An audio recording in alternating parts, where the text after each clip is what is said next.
On that Uh, subject then, so the red flags of clients, yeah. have you ever not worked with a client because of, I don't know, requests they've made or Yeah, I've got to be really careful with how I.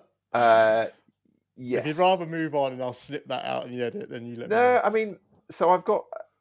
When I set the business up, I was like, it's a no dickheads policy.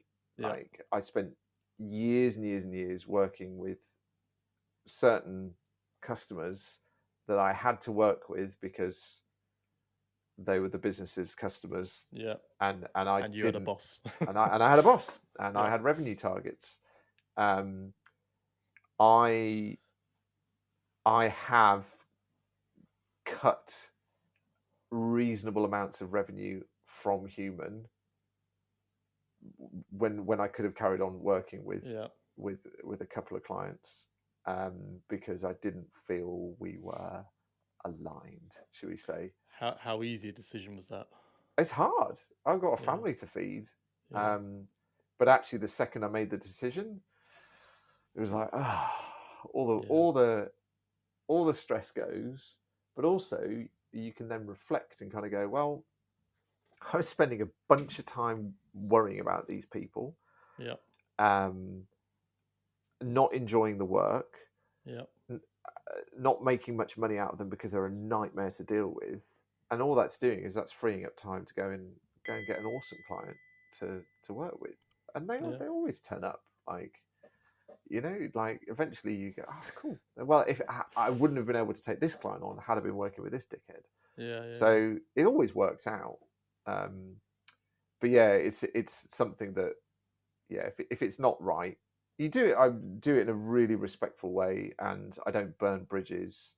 Yeah. But if I don't feel I can deliver creativity, good value, and provide what the client wants at the same time, then I'm You're very out. cautious. There's three things, isn't there? There's like, can you make money?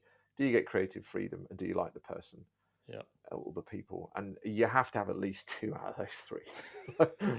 Like, but I was, yeah, one or two of them. I was like, I'm down to zero, so it's time to. I've been there, James. Honestly, it's hard when you start out because you're in that like kind of so desperate for business and revenue, That's it's a but it soon takes its toll, and you find that when it starts seeping into your home life, and Yeah.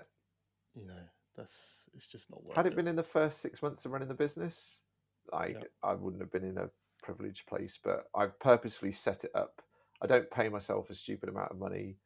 I'm like quite humble with my salary, and I put as much back into the business as I can, yeah, so that I've got some screw you money, and that's a real comfort because I know yeah, that I could take the next 3 months off if I needed to, you yeah. know, because it's like I've spent 4 years just building like a little nest egg there. Um, so hopefully I won't have to take the next 4 months off. It's a good position to be in. But yeah, I think it's a nice thing to do, Yeah. for everybody really.